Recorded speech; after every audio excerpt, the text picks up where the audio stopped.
As the zoo was begging for funds to keep animals fed, the lakeside lodge, where the director lives as a tenant, was refurbished with a hot tub, a sauna and an extension. The garden was landscaped. It's not clear where the funds for those luxury items came from. I want to raise issues about the well-being of both staff and animals at Dublin Zoo.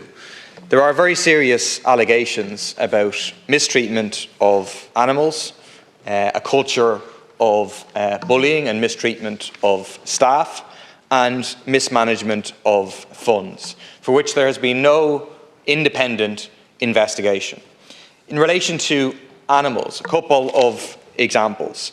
In October 2022, the elephant herd was divided into two, and elephant bulls were left without access to fresh drinking water while in their outside habitat for 9 months.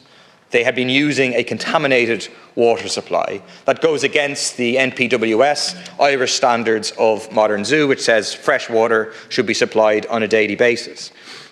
In early November of this year, the elephants were inappropriately sedated, given a powerful sedative in order to move them to Cincinnati Zoo to make them easier to manage. And there was also a plan in place to winch one of the female elephants into a transport crate, again against EAZA best practice guidelines. In relation to staff, there's a whole series of allegations, but then a fundamental problem whereby HR has been outsourced to a company, MSS Services, which has effectively ignored the issues raised by staff repeatedly. It's not clear why Dublin Zoo doesn't have their own HR department. And finally, in relation to mismanagement of funds, during 2020-2021, as the zoo was begging for funds to keep animals fed, the lakeside lodge, where the director lives as a tenant, was refurbished with a hot tub, a sauna